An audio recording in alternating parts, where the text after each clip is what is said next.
What's up guys, it's your boy Milan Miguel, back at it again with another video. Today we'll be discussing the Serie A's return, so here we go.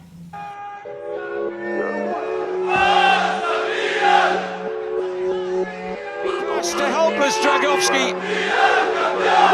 Well done, young man. That was really look like grass in the morning. Now don't hear me try to shake my hand. I'm on.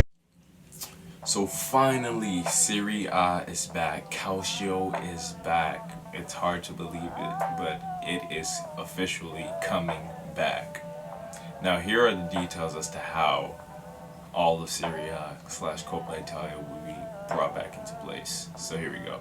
The Italian Serie A, also known as Calcio, will be back on June 20th officially, in which the first game will be Torino versus Parma, and then additionally we have Hellas Verona taking on Cagliari. There was 3 ideas implemented in place for the return of Serie A. Plan A was to regularly have the games continued and finish out playing the season, in which everything would be behind closed doors.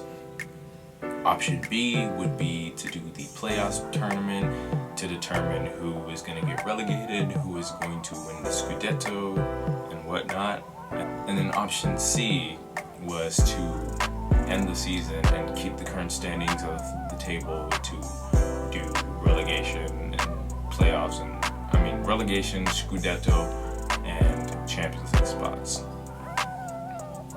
Now the promotions of Monza, Vicenza, and Regina into Serie B have been confirmed, but in addition to that, Serie A Femminile has been cancelled for the rest of the season, ending the women's AC Milan team's hope of Champions League qualification. The Coppa Italia will return on June 12 and June 13, in which on June 12, Juventus will take on Milan in their Allianz Arena, and then on the next day, June 13th, it will be Napoli playing against Inter Milan. Zlatan Ibrahimovic suffered a calf injury in training and will be out for a couple of weeks. He may return in July, but we have no idea with his recovery rate. Hopefully, he recovers soon and recovers well. We're glad to hear that it wasn't an Achilles problem and it was just a calf problem, so wishing him the best of luck. Leo Duarte is still injured and will not be featuring as well. He has a right leg problem, so he will not be featuring in the next couple of features as well. Additionally, for the Coppa Italia, we know that Theo Hernandez is suspended for receiving a red card in that game, and additionally we also have Samu Castillejo suspended. Zlatan Ibrahimovic was suspended, but now he's injured, so either way he isn't going to play in the Coppa Italia. So it's going to be a big, heavy task for Çalhanoğlu, Rebic. Paquetá is rumored to come back into the starting lineup. Paquetá, Bonaventura. So those guys have a huge responsibility on their chest. We are currently tied 1-1 with the controversial call of Calabria having handball, which gave Juventus a penalty in the 90th minute, in which Ronaldo scored, and the fixture ended 1-1. Juventus have an away goal. We're playing at Juventus, so we're kind of at a disadvantage, but I'm hoping that these veterans, these people who have played in big games before, step up big, and hopefully we can make it to the Coppa Italia final. And who knows, maybe it'll be Milan versus Inter this year. Who knows? But yeah, Pioli has been messing around with the 4-2-3-1 formation, and I believe Rebic will be the striker and Leao will not be featured.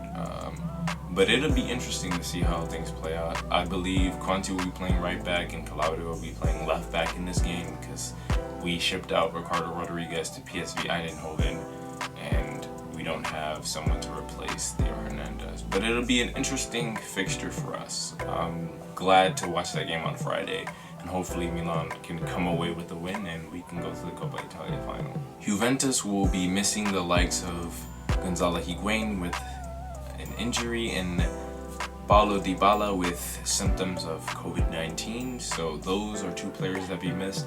Ronaldo may or may not play. That's also been up in the air, but we don't know what's going to happen until the lineups come out later on in this week. Additionally, the transfer window for Serie A will open on September 1st until October 5th, and then the January transfer window will be from January 4th until January 31st. I don't know how I feel about that. It's so weird. Like, you would think like from May until August the transfer window would be open, but now the transfer window is only going to be open from September until October. And there's a lot of financial aspects. Like, teams are losing money, players are losing their salaries. So I don't know how UEFA is gonna handle financial fair play and like all these situations with the amount of money that's been lost from this COVID-19 pandemic and teams not playing and teams not getting revenue from TV and fans and whatnot. Even though certain teams make more from the TV revenue than the fans visiting the stadium and paying to see the game. It's going to be interesting how this all plays out. Thiago Silva will not be getting a contract extension for PSG. Thiago Silva left Milan back in 2012 for PSG, in which he has played there and won about 21 trophies, I believe so. His contract is expiring. Milan are interested, and Carlo Ancelotti is also interested in bringing him into Everton. It would be nice to see Thiago Silva come back, because then we'd have Thiago Silva and Zlatan Ibrahimovic, which could give a boost in that locker room and a lot of morale boost and just leadership qualities, in which I think would be beneficial. But he is old, and his wages will probably be high, so I don't know. And I think Rangnick probably won't like that as well. Getting into that, I believe that Rangnick will be coming in and Maldini will be leaving at the end of the season. I'm not sure about Pioli, what's going to happen with him and his job, but it'd be safe to assume that Pioli could also be X'd out of this picture, because Rangnick wants full control as sporting director and also as the coach. So we'll see what happens on that. Tiemoué Bakayoko has come out to say that he does want an AC Milan return, which I would also be in favor of for. I didn't know why we didn't choose to execute the clause that we had to buy Tiemoué Bakayoko when he was on loan from Chelsea to us. But I also understand that we didn't want to buy a player that was under Rino Gattuso and his system, and then Rino Gattuso left. So it makes sense, but it'd be nice to see Bakayoko return with, a decent price and decent amount of wages. Giacomo Bonaventura will also be leaving at the end of the season. Milan had talks with him to extend his contract until the end of the season, because his contract was until June, but then the COVID-19 pandemic came and things got moved away. So he will be contracted until the end of the season. When the season ends, he will no longer be a Milan player. There's interest from Roma, Fiorentina, and Torino, I believe. So he'll be going to another Serie A team. It's kind of sad. Like, this isn't the farewell that I had imagined for Giacomo Bonaventura. He's been a loyal servant. He's been here with Milan through thick and thin. But it's just kind of sad to see him go the way that he's going to go. No contract extension. He's been battling with injuries. But I appreciate Giacomo Bonaventura for all he's done, so I salute him.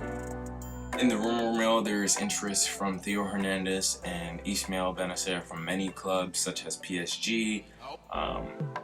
It's also reported that Benacer has a €50 million release clause, which is quite interesting, which we make money off of, because we paid like 20-25 million for Benacer. So it'd be interesting to see how this plays out. I don't think, with everything that's happening, Milan will sell right away. But it could happen. And also with Maldini going, Maldini was the one who brought in Theo Hernandez. He was the one who brought in Ibrahimovic. Are players going to question why they are here at the club? Or are they going to leave because Rangnick is coming? This is going to be their third coach. It's just a lot to unpack. So we'll see how everything handles. We'll see how everything goes. There is interest from Milik, Luka Jovic, Dominic